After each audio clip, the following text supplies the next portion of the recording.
Hi, I'm Ryan Brandys, and this is VIN 4190. It's an October '81 car with a black interior. I like to say I grew up with DeLoreans in the garage. This is the first DeLorean my family acquired back when I was only 5 years old. It was my father's car first. He and a friend converted it from a stick to an automatic back in the early 1990s. When I was a teenager, I worked enough for the family business to be able to inherit the car early and start tinkering with it. At that point, my dad already had begun his time machine conversion on 4675. It was very cool to have a father and son hobby we could share. I started college in 2002, and I was really getting into electronics and microcontrollers, relays, and servos and the software to drive them. So, for a school project, I began modifying the car to showcase what I could build with basic stamps, which were the Arduino of their day.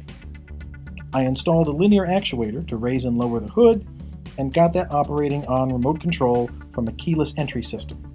It also integrated Toby Peterson's Trunk-A-Loft kit to unlatch the bonnet before it opened. I was very into video projectors at the time, and I noticed that the underside of the DeLorean bonnet, where there is currently black carpet, is actually a nice flat projector surface. So back in 2006, I installed a Mac Mini computer, a trapezoid-shaped mirror, and a video projector where the jack used to be, above the front bumper, and we were in business. A few weeks later, I had over 100,000 hits on YouTube.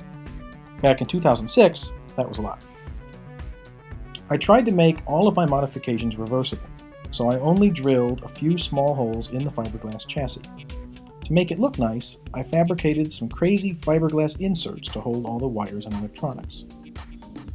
A few years later, I made some additional upgrades to the stereo system, including these awesome Polk 6.5-inch component speakers with tweeters, and this 5-channel Alpine Class D amplifier. I also had my vinyl guy recover my fiberglass parts, and the back parcel shelf with the same leather look.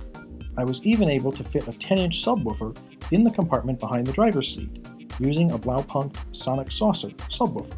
Finally, I swapped out the standard window switches for this custom switch panel made out of brushed aluminum. The extra buttons here are for the door launchers and the trunk actuator.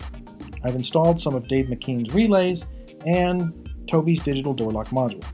Thanks again to Toby Peterson for his Wings Aloft innovations. So what's next for this car? Well, the engine is unmodified at this point, and it's probably time to get back there and bring that up to the current state of the art. My Otterstat is malfunctioning, so I'll have to replace that. I'm also looking at Toby's radiator fans and thinking we might do those alongside the adjustable Otterstat upgrade. Will the Mac Mini make a comeback? Well, it's a possibility, though technology has changed a lot since 2004. So I'd probably use one of those tiny projectors that run on 12 volts, which would solve some of the heat dissipation and vibration isolation issues I was having. Since the screen is mostly for entertainment, I'd probably use a Raspberry Pi or an Amazon Fire TV instead of a Mac Mini. That way we wouldn't need a power inverter. I'm also considering my father's full-size power window upgrade for this car, but that's a much bigger project. Otherwise, the car is a great cruiser. It might make the trip from Chicago to Las Vegas next year for DeLorean Weekend if we're able to host it in person. If so, I'll be riding out with the DeLorean Motoring Convoy, so stay tuned for more on that. Thanks everyone for your interest in DeLorean Weekend. I'll see you next time.